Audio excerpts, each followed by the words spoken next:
말씀 나누겠습니다. 62절에 보면 그 이튿날은 준비일인데 대제사장들과 바리새인들이 함께 빌라도에게 모였다. 이게 무슨 소리냐면 준비일이라는 건 유대인들이 안식일을 맞기 위해서 준비하는 금요일 낮을 말해요. 보통은 정오쯤부터 시작해서 이제 오늘 밤부터 안식일이 시작되니까 빨리 맞춰야 된다 해서 대여섯 시간 동안 열심히 안식일 날 먹을 식사 다 준비하고 뭐 집안도 다 치워서 일을 하지 않아도 그 하루를 살 수 있도록 그렇게 준비를 해놓습니다. 그러니까 금요일 오후쯤 되겠죠. 그리고 나서 금요일 저녁부터 안식일이 시작되면 그 다음날은 준비일 다음날 안식일입니다. 그래서 안식일이라고 따로 쓰지 않고 준비일 다음날이라고 써서 이날은 유대인들이 일을 하지 않을 뿐만 아니라 걸어갈 수 있는 거리도 제한이 돼 있어요. 일정 거리 이상 가지 못하도록 철저히 지킵니다.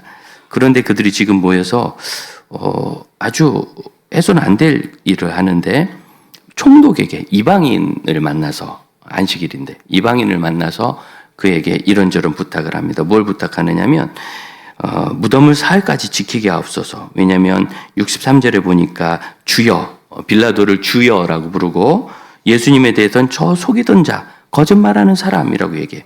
거짓말쟁이가 살아있을 때 내가 사흘 후에 다시 살아나리라 한 것을 우리가 유대인들의 지도자들이 기억한단 말이죠.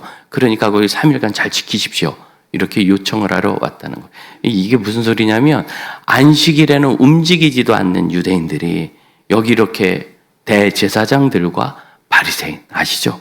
그냥 한 점도 틀림없이 지키려고 하는 사람들이 안식일 계명을 어기면서까지 여기 온 거예요. 좀 심각한 겁니다. 그분들이 안식일 계명을 지키지 않아도 될 때가 있는데 전쟁 시에는 안 지켜도 됩니다. 뭐 이런 식으로 그런 때인데 전쟁하는데 안식일이라고 적들은 죽이는데 난 가만히 죽을 수 없잖아요. 그래서 그런 때는 안 해도 됩니다만 그렇게 심각한 일로 해석을 해서 왔다. 그러니까 이를 굉장히 중요하게 생각했다는 거예요. 무얼? 예수님께서 사역하시면서 인자가 죽임당하고 3일 만에 다시 살아날 것이라고 이미 예고를 하셨다는 일을 중요하게 생각했다는 거예요. 제가 계속 복음서를 늘 읽고 설교도 하고 하다가 이번에 설교 준비를 하면서 제가 깜짝 놀랐습니다. 말씀 준비하면서 제가 이 부분을 너무 그냥 그런가 보다 하고 읽었구나. 다시 한번 보시면 63절에 예수님께서 살아있을 때 사흘 후에 다시 살아나시라는 것을 기억하는데 그러면 64절에 제자들이 와서 시체를 훔쳐라도 가서 없애버리고 그 예수가 되살아났다라고 얘기하면 아주 혼란이 커질 거니까 그런 나쁜 짓을 하지 말도록 굴 입구를 단단히 지키십시오. 제가 놓쳤던 게 뭐냐면 저는 제자들이 예수 부활하신 안식 후 첫날 새벽에 주일 아침이죠. 오늘입니다. 예수님이 부활하시는 그 무덤 자리에 오지 못한 이유가 예수님이 하신 말씀을 좀 못 알아먹어서 그런 줄 알았습니다. 신학교 때 중요하게 배우는 것 중에 하나가 계시의 점진성이라는 것 중에 뭐가 있느냐면 아주 그걸 짧게 보여주는 것이 예수님이 하신 말씀이에요. 인자가 못 박힘 당하리라 죽임 당하리라 하는 얘기를 복음서에 4번이 나오는데 4번 하신 걸로 그 이상 더 많이 하셨겠지만 적힌 건 4번이에요. 근데 처음에는 뭐 잘 모르겠고 두 번째도 잘 모르겠고 해다가 세 번째 긴가민가 하다 네 번째는 굉장히 분명히 말씀하셔서 주여 이런 일이 있으면 안 되겠습니다 하고 막 말려요. 그러니까 잘 못 알아들은 거죠. 이해되시죠? 예수님께서 사흘 만에 다시 살아나리라 한 일을 말씀하신 것을 제자들과 예수를 따르고 예수를 사랑했던 사람들이 못 알아들어서 저는 그걸 기억하지 못해서 그게 그 뜻인지 몰라서 무덤에 안 온 줄 알았어요. 그런데 오늘 말씀 보니까 그게 아니네요. 63절. 우리가 기억하노니. 아니, 대제사장들, 그리고 예수님을 아주 너무너무 미워하던 대적자들, 바리새인들, 이런 사람들도 그걸 알아요. 이해했어요. 그러니까 제자들이 예수님의 말씀을 이해 못해서 안 온 게 아니라 안 믿어서 안 온 겁니다. 예수의 부활을. 예수님이 이미 말씀하셨는데 안 믿어서. 아니 어떻게 그럴 수 있죠? 아니 어떻게 예수님이 3일 만에 부활하리라고 하신 그 말씀을 제자들 뿐만 아니라 지금 이 대적자들까지 알 정도니까 제자들 그 동네 사람들도 꽤 많이 알았을 거예요. 그 지역 사람들도. 이게 그렇게 비밀스러운 일이 아니고 상당한 사람들이 알았고 당연히 12제자는 수도 없이 들었겠고 예수님을 따르는 또 많은 제자들과 사랑했던 사람들이 다 알았던 이야기입니다. 근데 여러분, 제자들뿐만 아니라 거기 예수의 무덤을 찾았던 여인들조차도 부활하신다 그랬으니까 오늘이야 하고 모인 게 아니에요. 돌아가셨는데 장례를 제대로 못 치렀으니까 향품을 좀 넣어드리자고 온 거예요. 아무도 안 믿었어요.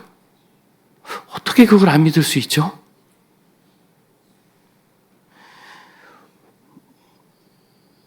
여기서 우리가 좀 생각해야 될 것이 있습니다.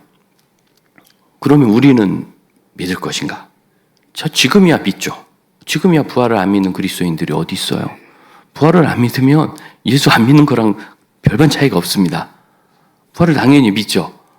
그런데 만일 우리가 2000년 전 예수께서 죽임당하신 그곳에 있었다면 과연 우리는 믿었을까?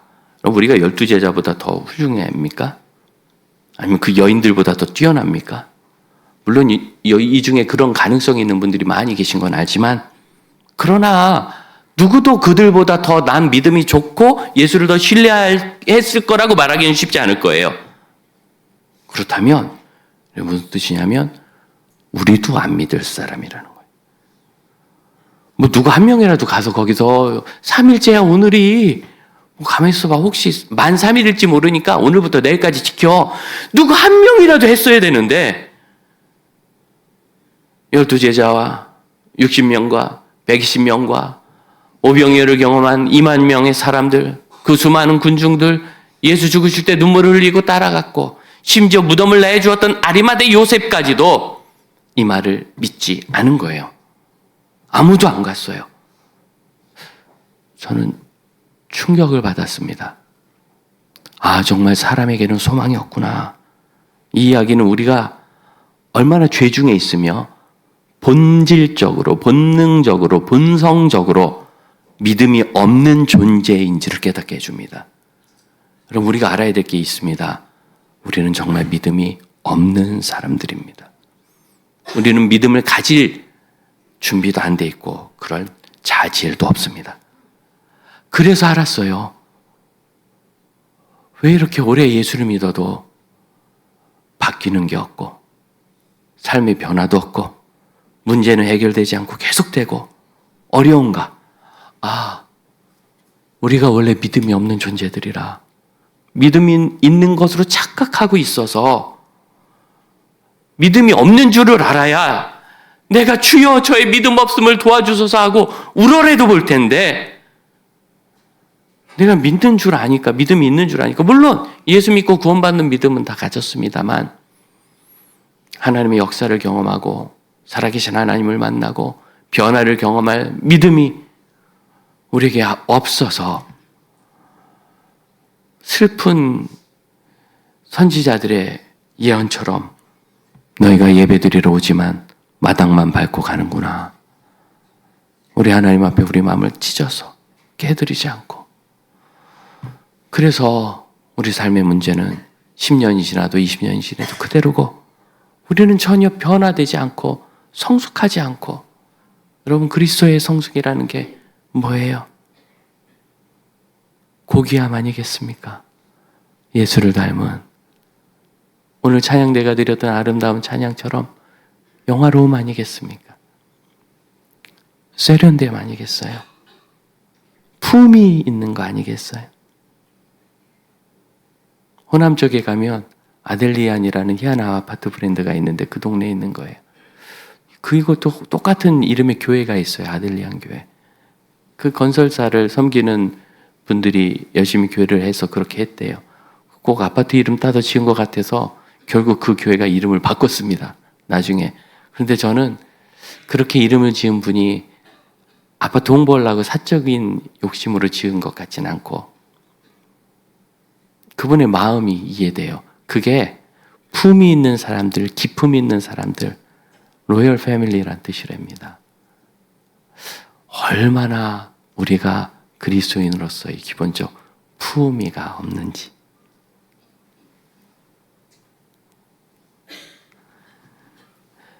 내 삶이 문제가 있다는 걸 알아야 바뀌는데 우리가 그동안 몰랐어요.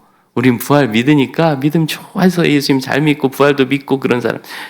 그러고 보면 제자들이 안 믿은 게 이해가 안 되죠. 조금만 더 생각해 봐요. 나는 달랐을까? 정말 나는 유일하게 한 사람 그 무덤 앞에서 예수님 3일 만에 산다고 하셨으니까 살 거예요 라고 얘기했을 것인가? 결국 제자들은 죽은 이의 부활이라는 인식조차 없었던 것으로, 그걸 믿어야 될지 말아야 될지 고민조차 없었던 것으로 생각할 수밖에 없는데, 이건 또 너무나 아이러니한 일입니다. 왜냐하면 부활을 이미 여러 번 경험했잖아요. 나인성의 과부의 아들이 죽었다 살아나, 왕의 신하의 아들이, 그리고 나사로가. 그런데 왜 예수님은 다시 살아나실 것에 대해서 예수님이 그렇게 여러 번 얘기하셨고 이 대적들까지 그 사실을 정확히 알고 있는데, 제자들도 알고 있었을 텐데 왜 인식조차 못했을까? 그들이 거기 가봐야 된다, 안 해야 된다, 다툰 얘기조차도 없고 고민한 갈등조차도 없어요. 여러분, 마태, 마가, 누가, 요한, 제자들로부터 나온 복음입니다. 자기들이 그런 고민조차 없었던 거예요. 오히려 성경은 특히 마가복음에 보면 그들이 아직도 믿지 않는 것을 적고 있고, 마태복음도 그렇게 얘기합니다.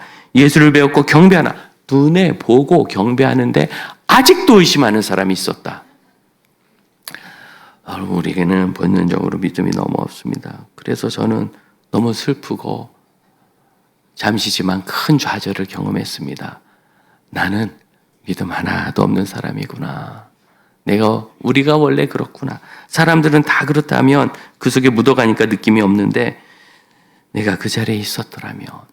제가 고등부 때 찬양대 하면서 부활절이면 칸타타를 하나 불러서, 이제 오라토리오는 여러분이 들으셨던 그 마태 순환곡처럼 거대한 거라면, 칸타타는 그걸 아주 축소해서 현대적으로 만든 음악입니다. 그 안에는 낭독도 있고요, 뭐 연극도 좀 집어넣을 수도 있고, 좀 더 확대하면. 그래서 시골 교회 작은 찬양대 가기 참 좋았어요. 주께서 십자가 달리실 때 그곳에 있었다면, 이런 가사가 있었어요. 제가 고2 때 불렀는데 아직도 기억납니다. 그 곁에 있었다면, 그 곁에 있었다면, 그 곁에 있었다면 쫓아가서 발도 씻어드리고 물도 떠드리고 이러지 말라고, 우리 예수님 모욕하지 말라고 말렸을 거라는. 근데 지금 생각해 보니까 거기 없었던 게 다행이에요. 있었더라면 저도 도망갔을 거예요. 거기 있었더라도 저는 부활절 아침에 무덤에 가지 않았겠네요. 아, 우리가 착각하면서 찬양했구나. 거기 있었으면 나는 달랐을 거라는. 우리의 믿음 없음을 오늘 예수의 부활의 날에 돌문이 열린 것처럼, 우리의 믿음의 없음을, 그 마음의 닫힌 문을 열고 휘장이 찍힌 것처럼 찢어 하나님의 기적을 경험하며 믿음으로 사는 주의 자녀들 되시기를 축복합니다. 왜 그들에게 믿음이 없을까?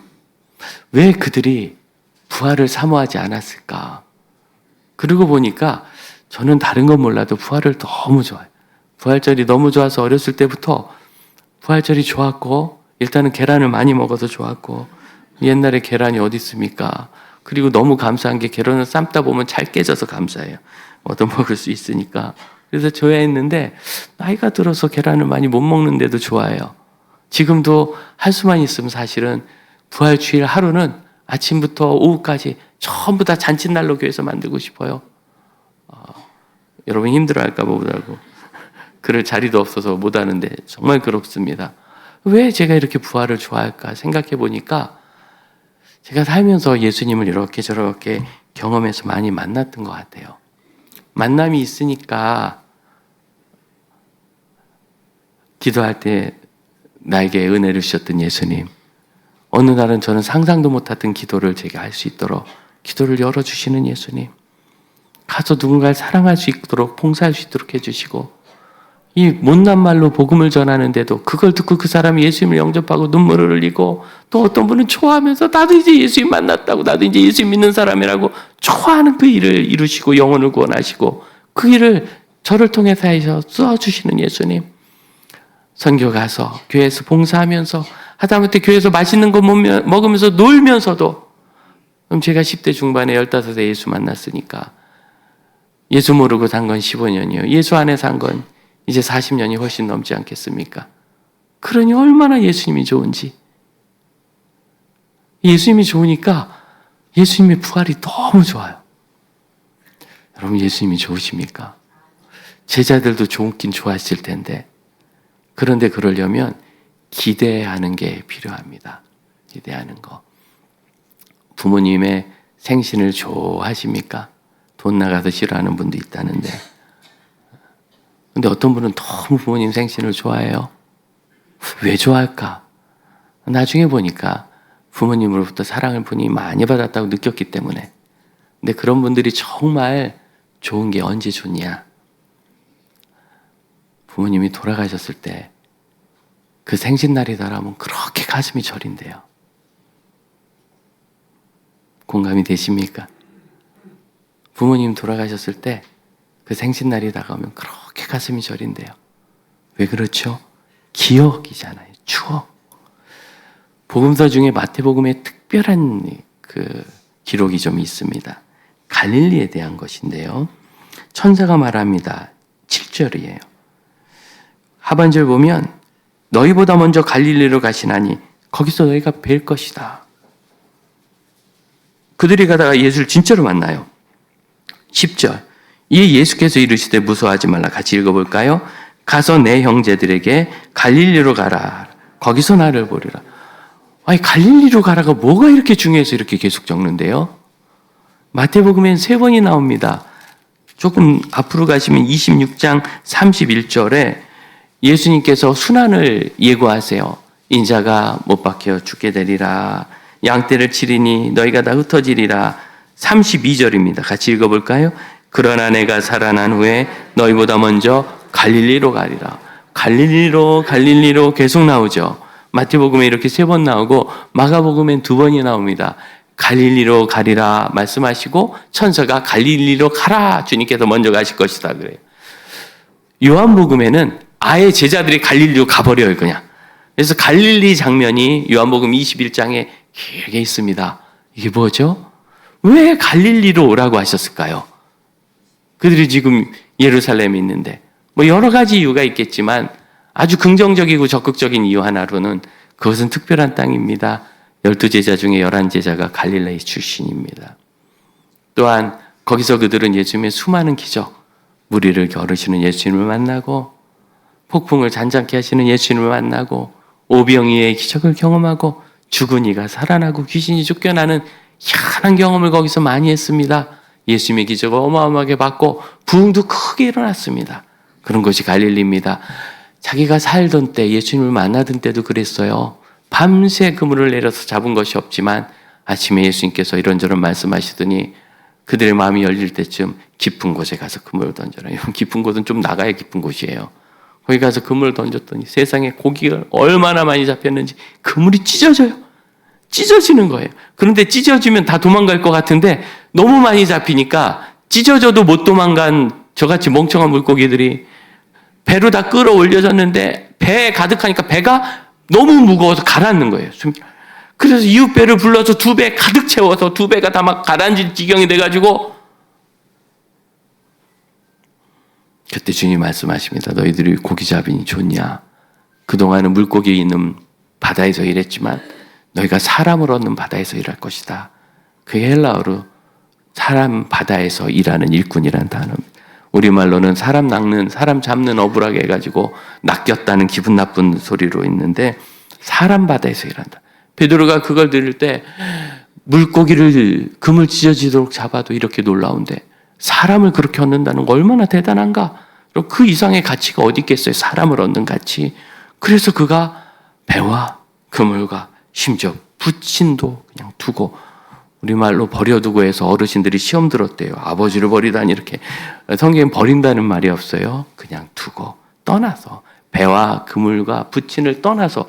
그런데 번역하신 분이 너무 그냥 흥분해서 버려두고 이래가지고 다시 우리의 믿음을 베렸어요. 그러면 거기 두고 주님을 따랐어요.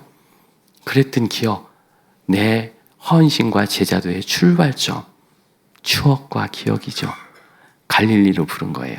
재미있는 것은 누가복음에는 갈릴리로 간다, 갈릴리로 가라 이런 얘기가 없어요. 왜? 누가는 이방인이고 누가복음은 이방 성도들을 위해서 기록되었다고 믿는데, 그런데 그 이방인들이 우리 같은 이방인들이 여러분처럼 성경 알고 예수님 잘 믿는 이방인들이 아니라 그리스 로마 신의 제우스 신 뭐 이런 거 믿고 있는 사람들, 그런 사람들이 갈릴리가 어딘지 알아요. 그걸 길게 얘기하면 갈릴리를 그럼 가야 예수님을 만나나 보다 오해를 하지 않겠어요? 그러니까 그런 거죠. 뭐 성령님이 안 가르쳐 주셨으니까 거기 안 적혀 있죠. 이건 이단들이 하는 얘기고, 하나님은 성경을 너무나 풍성하고 다양하게 주셔서 우리가 그 안에서 하나님의 뜻을 삶 속에서 경험할 수 있도록 해주셨는데, 결국은 갈릴리의 추억이나 갈릴리에 대한 인식이 없는 사람은 갈릴리로 가는 게 뭔지 모르는 거예요. 성지순례를 가서 갈릴리 해변가에 호숫가에 있으면 그 모래가 진짜 바다 모래 같거든요. 그리고 조개 껍데기가 그렇게 많이 거기 떠밀려 와 있어요. 민물 조개겠죠. 거긴 담수니까. 희한합니다. 높이가 갈릴리는 해수면보다 200m 아래쪽에 있습니다. 바다 밑 200m면 얼마나 그게 깊은 데인데, 여러분이 홍게와 대게를 드시잖아요. 대게는 바다 밑 수십 미터 아래쪽에 있고 그보다 더 깊은 데서 크면 홍게가 된답니다. 그렇대요. 200m엔 그런 게 없어요. 그렇게 깊은 곳입니다. 거기 살아보지 않은 사람은 거기서 부는 돌풍이 어떤지, 부르심이 어떤지, 왜 갈릴리의 제자들이 다시 모이는지, 갈릴리 출신이 아니라는 게, 갈릴리 출신이라는 게 이게 무슨 차이가 있는지 모르는 거예요. 다시 말씀드리면 갈릴리는 기억이고 추억이고 예수님 위대하신 하나님의 아들 구세주로 경험한 것이며 그들이 부름받은 제자조가 시작된 것입니다. 그래서 요한복음에 보면 예수님께서 시몬아 내가 날 사랑하느냐 3번은 물으시고 내 양을 먹이라 치라 3번을 말씀하시며 너는 나를 따르라 2번을 부르시고 이제는 성령께서 너를 띠띠우셔서 네가 계획하지 않은 곳으로 가게 될 것이다 파송해 주시는 이 놀라운 재무장, 소명, 파송의 사명이 갈릴리에서 있었던 거예요. 처음 부르셨던 곳에서 다시 그들을 불러주셨습니다. 사랑하는 형제자매 여러분, 우리가 예수님을 사랑하고 부활을 사랑하는 것은 예수님이 나를 위해 죽으셨대 어머 민망해라 죄송해라 하는 수치심뿐만 아니라 예수님을 만난 기쁨이 내 안에 있기 때문입니다. 여러분, 우리는 예수님에 관한 추억이 있습니까? 예수님이 내 기도를 어떻게 들어주셨는지, 내 병을 어떻게 고쳐주셨는지, 우리 집안 살림을 어떻게 바꿔주셨는지, 우리 자녀들을 어떻게 지켜주시고 불러주셨는지, 우리 부모님을 어떻게 구원하셨는지, 예수님이 내 마음을 어떻게 위로하시고 내 이야기를 다 들어주셨는지 추억이 있으십니까? 만일 그렇다면 저와 함께 오늘 이 부활절을 기뻐하십시다. 저는 저희 아버지에 대해서 그렇게 좋은 추억이 몇 개 없어요. 있긴 있는데 그렇게 몇 개 없어요. 근데 너무 슬프게 저는 저희 아버지 생신을 모릅니다. 어떻게 찾아보면 알 수는 있겠지만 옛날 어른들은 주민등록과 이게 생일이 다르잖아요. 그러니까 몰라요. 제가 살면서 아버지 생일날 생일잔치를 해본 기억이 거의 없어요. 있기는 있는 것 같은데 그게 기억인지 제 착각인지 모르겠어요. 아마 그 즈음에도 제가 이제는 좀 이게 해고 이게 다리구나 구분할 쯤 되는 3살, 4살, 5살 때부터는 저희 아버지가 상당히 알코올리즘을 빠지셔서 술 먹고 소리나 지르고 보냈으니 생일상 봐드릴 날이 없잖아요. 제가 아버지 생일을 축하해 본 기억이 없어요. 그렇게 그냥 지나간 것 같아요. 그래서 저희 아버지 돌아가셨는데 생일이 하나도 아쉽지가 않아요. 추억입니다. 예수님이 부활하신 것이 그렇게 좋지 않다면 첫째 원인은 내게 믿음이 없는 것이요. 둘째는 내가 예수님을 만나본 적이 없으니 셋째로 예수님을 사랑할 줄도 모르는 것입니다. 정말 주님을 사랑하십니까? 내가 만나서 주님의 사랑을 경험하지 않았는데 오기로 사랑한답니까? 의지로 사랑한답니까? 억지를 부리면 그것이 사랑입니까? 억지죠. 자기 학대죠. 자기 최면이죠. 너무 좋아야 사랑하게 되는 거 아닙니까? 그러니 우리가 부활을 기다릴 이유가 없는 거예요. 그냥 그분이 부활하셨다니까 내게 구원받았으니까 그러군 됐다지. 그 부활하신 게 너무 좋아야 되는데. 하지만 빌라도는 독특합니다. 빌라도에게 온 사람들이 27장 64절에 무덤을 지켜주세요. 도둑질에 가면 어떡합니까? 라고 얘기했을 때 65절 빌라도가 뭐라고 하느냐면 27장 65절 너희에게 경비병이 있으니 가서 힘대로 굳게 지키라. 여기에 대한 이해가 두 가지로 갈립니다. 하나는 이 경비병이 있다는 것이 빌라도가 경비병을 줬다는 거. 아 그래? 그럼 경비병을 내줄 테니까 이 경비병이 너희에게 있으니까 데리고 가서 너희 힘대로 지켜라. 근데 너희의 힘대로라고 얘기하거든요. 이 힘대로가 그 소유격이 붙어 있어요. 너희의 힘입니다. 너희의 힘. 그래서 이제 이 로마 군인일 것이다 생각하는 이유는 28장 13절 14절이에요. 유대인들이 예수님 부활하셨다 하지 말고 무덤 열렸다 하지 말고 여러분이 가서 잤는데 자는 사이에 제자들이 와서 도둑질해 갔다고 그렇게 소문해주면 많은 돈을 주겠소. 그래가지고 돈을 많이 주고 14절 같이 읽어볼까요? 만일 이 말이 총독에게 들리면 우리가 권하여 너희로 근심하지 않게 하리라 하니 총독이 뭐야? 잠잤다고? 쳐버리라 그럴 때 아이 그러지 말아달라고 우리가 해서 벌을 받지 않도록 해주겠다 그 소리인데 어림없는 소리입니다. 여러분 로마 군인이 경비를 서는데 여기 잤다는 단어는 졸았다는 단어가 아니에요. 졸았다는 건 따로 있고 이건 푹 잤다는 거예요. 그래서 어디다 쓰느냐면 죽으신 분에게 평안히 쉬소서 할 때 이 단어를 써요. 그러니까 가서 내가 경비를 서다가 아차 졸았는데 하고 가서 제가 내무방 가서 잤는데요 하고 다른 거잖아요. 사도행전 16장 빌립보 가문이 열렸을 때 간수가 그걸 보고 그는 졸든 사람도 아니고 자든 사람도 아닙니다. 눈 뜨고 당한 거예요. 감옥이 열린 거에 지진이 나고 그래서 속은 확인도 못하고 문 열린 것만 보고 자살을 하려고 하는데 바울이 말려요. 우리가 다 여기 있다. 그래서 그가 들어가서 바울 앞에 엎드려서 우리가 어찌하여 제가 구원을 받겠습니까? 막 이래서 빌립보 가문의 간수 전도가 일어나잖아요. 여러분 이게 로마의 군인이에요. 로마의 군인이 경계에 실패하면 그건 처형입니다. 그런데 좋은 것도 아니고 가서 잤다고? 그럼 졸았으면은 이걸 도둑 못 맞아요. 왜? 돌문을 굴리는 건 조용히 뒤꿈치 지고 할 수 있는 게 아니에요. 장정들 적어도 6명은 모여서 굴려야 굴러가는 겁니다. 그러니까 졸면은 그걸 뺏길 수가 없어요. 그러니까 이 이야기는 로마 군인에 대한 얘기가 아니라 유대인들 중에 있었던 자기네들의 자체 경비 병력에 관한 이야기일 겁니다. 그러면 이 빌라도가 한 이야기가 이렇게 이해됩니다. 27장 65절 군인을 내달라고 너희에게 경비병이 있으니까 가서 니네들 힘대로 한번 지켜봐라 하고 상당히 조소적으로. 왜 그랬냐면 빌라도가 이 마태복음의 빌라도가 네 복음서 모두 예수님을 십자가에 죽게 하지 않으려고 애를 쓰다가 어쩔 수 없이 압력으로 그렇게 한 것으로 기록하는데 특히 마태복음은 더 그렇습니다. 27장 19절에 보면 27장 19절 총독이 재판석에 앉았을 때 지금 공무를 보고 있는 게 재판을 하고 있는데 그의 아내가 사람을 보내요. 급한 전갈이죠. 이르되 읽어볼까요? 저 어른 사람에게 아무 상관도 하지 마옵소서. 오늘 꿈에 내가 그 사람을 인하여 애를 많이 태웠느이다.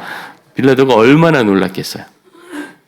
그 당시 여성들이 이렇게 안을 때 그들은 신심이 많았기 때문에 하나님을 안 믿고 우상을 믿긴 했지만 그래서 이런 모든 것들을 굉장히 중요하게 생각했어요. 징조나 모든 것들을. 얼마나 어려웠겠어요. 그래서 특별한 표현이 납니다. 24절 빌라도가 아무 성과 없이 도리어 밀란이 나려는 것을 보고 이제는 떠밀려서 예수님을 내줘야 돼요. 물을 가져다가 읽어볼까요? 무리 앞에서 손을 씻으며 이르되 이 사람의 피에 대하여 나는 무죄하니 너희가 당하라. 이것도 마태복음에만 나옵니다. 그러니까 마태복음의 빌라도는 예수님을 내줄 수 없어서 뭐 예수님을 사랑해서도 아니고 무서워서 도대체 이 하나님 아들이라는데 내 아내는 그렇다는데 지금 사람들도 그렇다는데 다 조사했을 거 아니에요? 죽었다 살아났다 병이 났다 오만 이야기를 다 들었는데 그러니까 이제 겁나니까 여러분 로마 총독이 사형수 하나 집행했는데 누가 그를 해칩니까? 제가 해를 입을까 봐 그런 게 아니에요. 이건 지금 신 앞에서의 공포예요. 드디어 이때는 아마 적어도 터툴리안 같은 분이 그렇게 말했다는데, 빌라도는 적어도 예수님이 살아나셨다면 그럴 수도 있겠다라는 생각이 이상을 하고, 하나님이 살리신다는데 니들이 막는다고? 니네들 힘껏 지켜봐라 하는 조소가 섞였던 것으로. 다시 얘기하면 사악한 믿음, 제사장들, 믿음 없고 개념도 없음, 제자들, 그나마 그럴 수도 있겠네? 빌라도, 만도 못한 제자들, 그들 만도 못한 저희. 우리는 이 시대에 예수 부활과 같은 약속을 하나 가지고 있습니다. 내가 속히 오리라 하셨던 재림의 약속입니다. 기다리십니까? 부활을 기다리지 않은 제자들처럼 재림하시면 좋지만 언제 하시겠나? 언젠간 하시겠지? 그건 기다림이 아닙니다. 오늘 오시기를.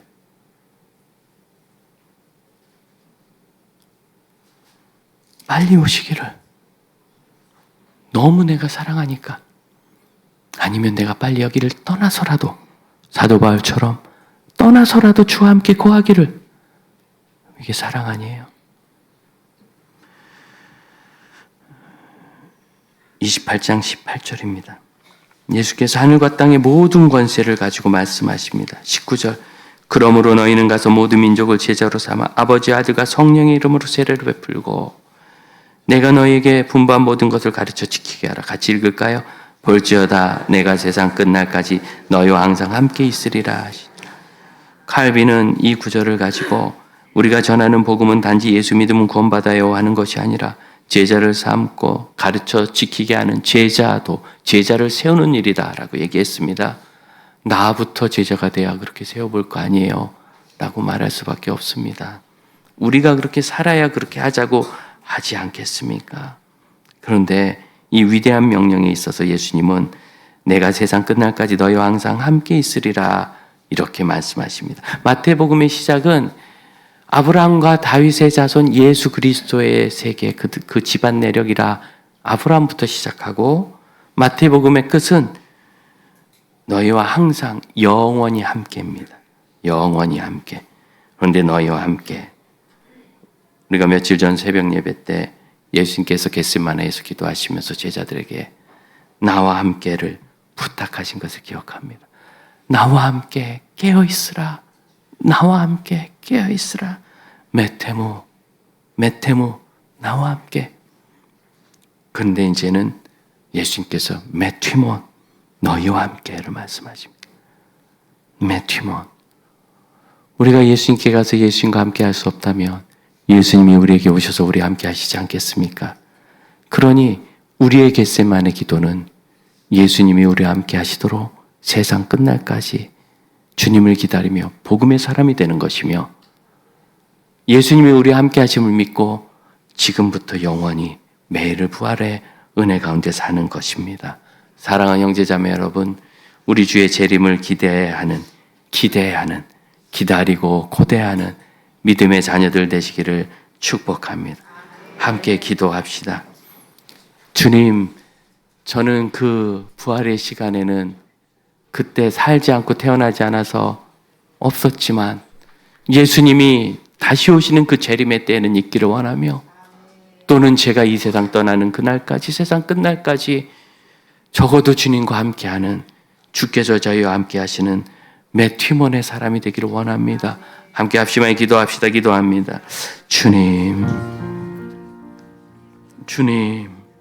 주님과 함께하기를 원하며, 주의 사람이기를 원하며, 주님이 저희를 받아주시는 믿으며 주와 함께하는 믿음의 사람이 되기를 원합니다. 인도하여 주시옵소서.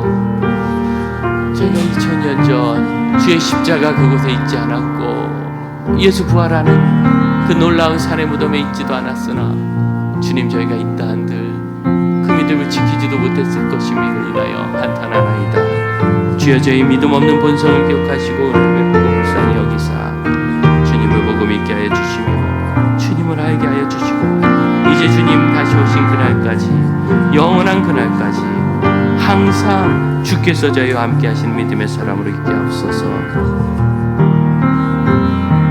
우리 자리에서 일어나 함께 찬양합시다.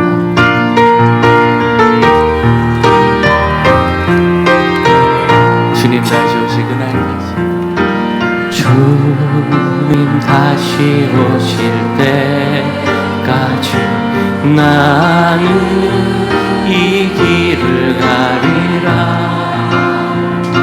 좁은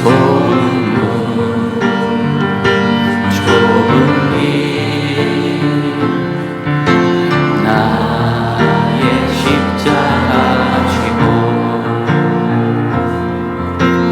나의 가는 길 끝에서 나는 이 힘을 보리라. 영광의 내 주님 나를 맞아주시니 주님 다시 오실 때까지 나는 일어나 달려가리라. 주의 영광 온 땅 덮을 때 나는 일어나 노래하리. 내 사모하는 주님 온 세상 구주시라. 내 사모하는 주님 영광의 왕이시라. 할렐루야. 기도하겠습니다. 주님 구하오니 저희 주님 사랑함이 이념이 되지 아니하고 주께 순종함이 교리가 되지 아니하고 저의 사랑과 기쁨과 기꺼움이 되게 하옵소서.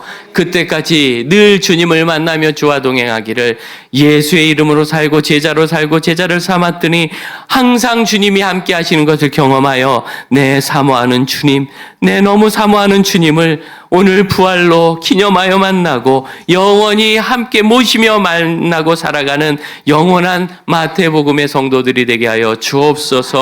지금은 우리 주 부활의 능력과 하나님의 크신 사랑하심과 성령의 영원한 인도하심 함께 하심이 예수 부활 나의 부활로 사랑하며 고대하고 예수의 제 이름을 사랑하며 고대하는 믿음의 형제자매들과 그들의 가정과 권속들, 믿음의 교회와 우리가 섬기는 모든 일과 모든 선교지에 이제로부터 영원토록 함께 하실지어다. 아멘.